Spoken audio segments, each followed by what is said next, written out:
Hey guys, here I have this 2012 Nissan Quest SL.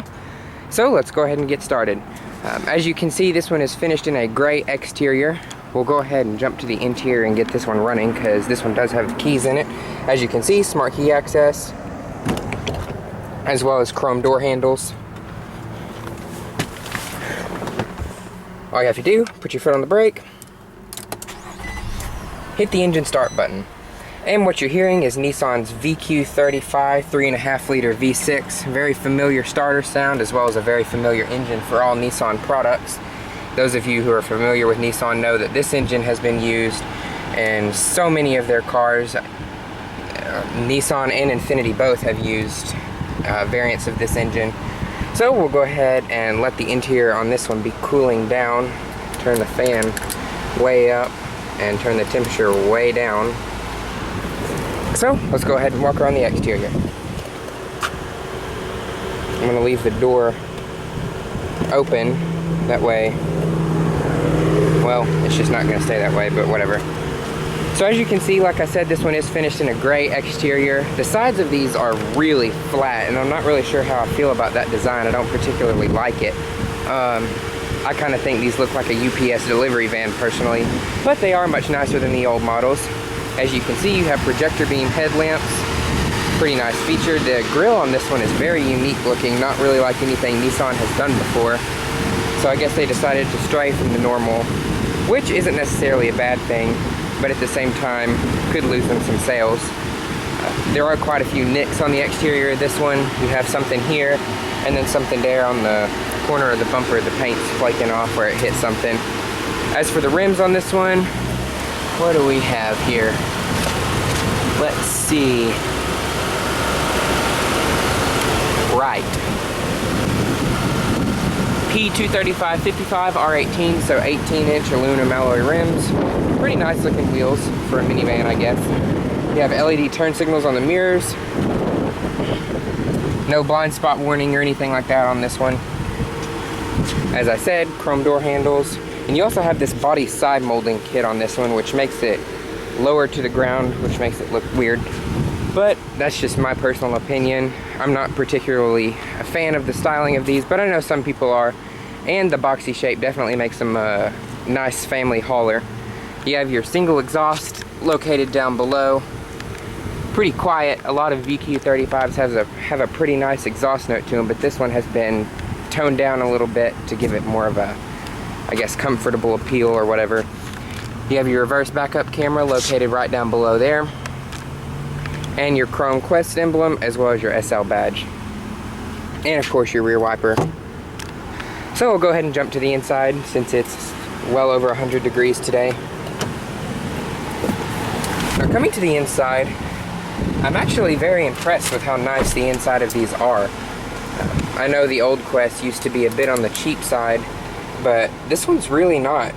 So we'll start off with the gauge cluster, and the first thing you notice is the outside temperature. Yes, that is about accurate. I think the high today is supposed to be 101, and that's just too hot. But I'm out filming for you guys, so you're welcome.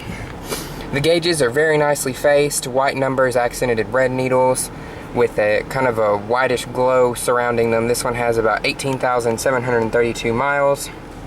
So it's not too bad. This is a pretty clean find, especially on the interior. The exterior has a few knocks, but the inside's pretty good. I'm trying to keep the camera from picking up the wind noise from the air conditioning, but I don't know if I'll be able to completely eliminate that out.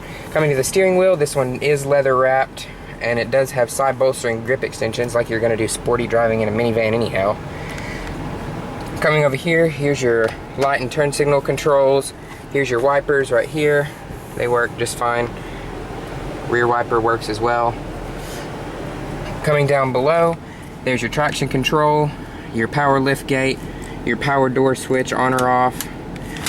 There's your hood release as well as your fuel cap release.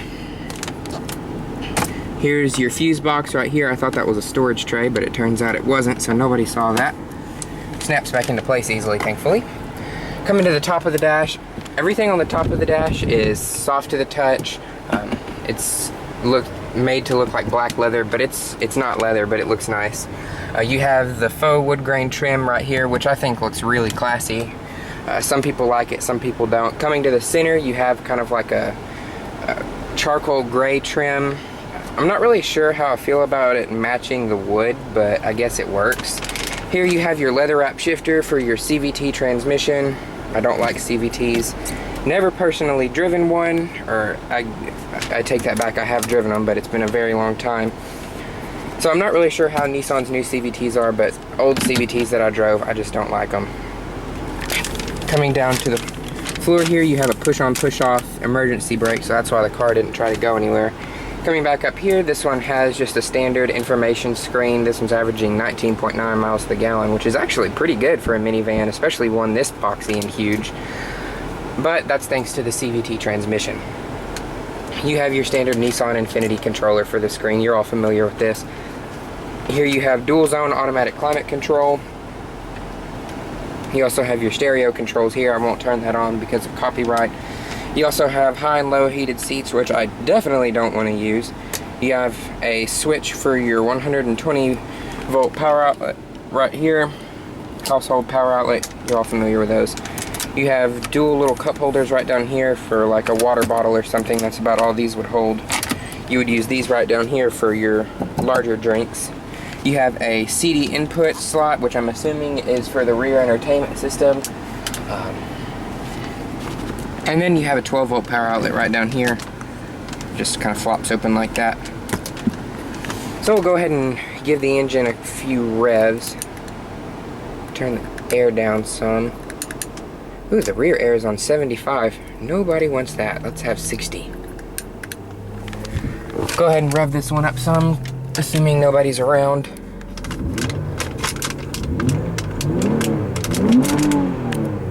It actually sounds pretty good. It has a nice growl to it in the lower rev band. So I like that. I'll get this air going back up here again because it is hot as all get out. Like I said, rear air. So we'll go ahead and move on to the back seat. But first I'll come down here. Like I said, there's your cup holders that you use to hold your larger drinks. You have a storage tray right here with your USB input as well as your household power outlet. Also, you have like a little grippy storage tray, or a little grippy bottom to that. There's two more cup holders right there. Driver and passenger both get a center armrest. It is adjustable. All you have to do is just bring it back up. And then you can see the seats in this one are actually really comfortable. They're also lined in like this charcoal gray piping, which I'm assuming is why they put this trim here. But I kind of wish they hadn't have, because it's a little cheap looking and doesn't really match, but that's just my opinion. As for the rest of the dash materials, this is kind of soft touch. Coming down here, this side is not. This is a pretty, it's well grained, but it's kind of hollow and cheap sounding hard plastic. You can see when I tap on it, it just sounds kind of chintzy. Coming to the glove box, there is the owner's manual, and here's the key. This one, as you can see, it has Nissan and Infiniti standard egg key. I call it an egg because it looks like an egg. We'll open up, let's go ahead and open up the back doors, and I saw the controls for that. Oh, door materials, how could I forget that? This piece of plastic right here is hard plastic. You have plastic chrome door handles, as well as more of the faux wood accenting. Very padded armrest, and a huge armrest at that. Even the widest and fattest of arms would have no problem fitting right here. You have a perforated section on the door. There's your power mirror controls right here for the massive exterior mirrors.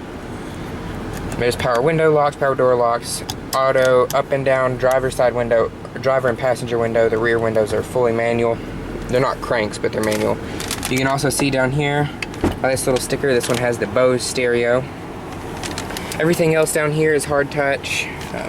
It doesn't really feel all that flimsy though. It actually feels pretty solid. We'll go ahead and open up the back door. Is it opening? No, you have to hold it. Oops. So we'll go ahead and come to the back seat. There's your power driver seat controls down there, as well as a chrome kick plate that says Quest on it. Coming into the back seat, it's pretty easy. And then closing it, all you have to do is just flip that switch forward. They are electric, as you can see. You also have an armrest here, as well as over here. Like I said, they do adjust, but the adjustment mechanism on this one doesn't seem to be functioning completely properly. There you have your video input jacks. Here you have a little storage clip for something. I don't know what you would really clip there if somebody was sitting here, but you know, whatever. Map pocket on the driver and passenger side. Here you have your center entertainment screen, which lowers in a certain way, which I'm not familiar with. This one also has dual split sunroofs.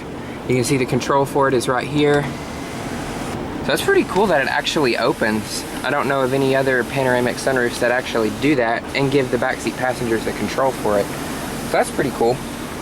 We'll go ahead and close that back up.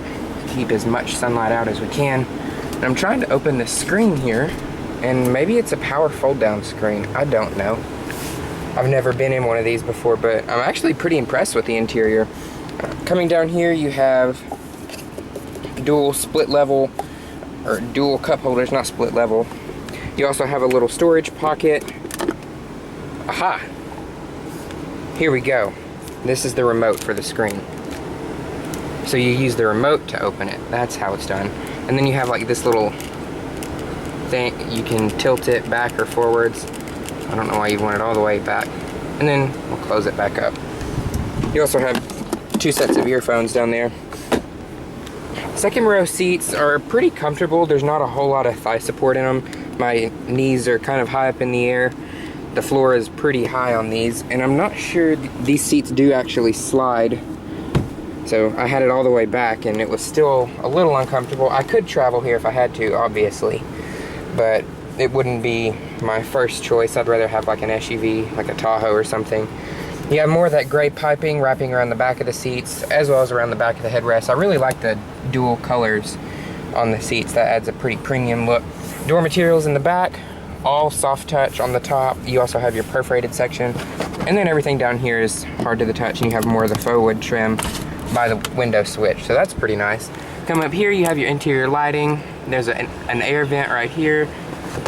Oh shoot handles, as well as a little coat hook, and then there's another handle right here to hoist yourself up in here. I'm not really going to climb into the third row, but you can see it's actually pretty spacious. Legroom's not bad at all. I could stay over there for a trip, maybe an hour or two long, but I wouldn't want to be in there for a long road trip. But it's not too bad. Open up the door. Didn't want to open. I'm like, don't get me stuck in a minivan. So we'll go ahead and close this, and we'll shut it down, and we'll go ahead and take a look at the cargo area. I'm actually really impressed with the inside of these. I still don't like the outside, but the inside makes me understand why people buy them. This is actually it almost is Infiniti-like. You can see it does have a power lift gate. Your third row does fold down. All you have to do is just pull on this, and you have a completely flat load floor. I apologize for that. That's obnoxious. So they fold just like that. You also have under the seat storage, which there's plenty of that. You also have another 12-volt power outlet right back here. Let's see, you have, for this third row, you have cloth covered speaker grills, so you don't really see those anymore, so that's pretty nice. Everything back here is hard to the touch, and you also have cup holders on each side. And there's your third row seat, or your third seat, or your middle seat belt. Good gosh. But anyways, I guess that really pretty much wraps it up on this 2012 Nissan Quest SL. I hope you guys have enjoyed this tour, and thanks for watching.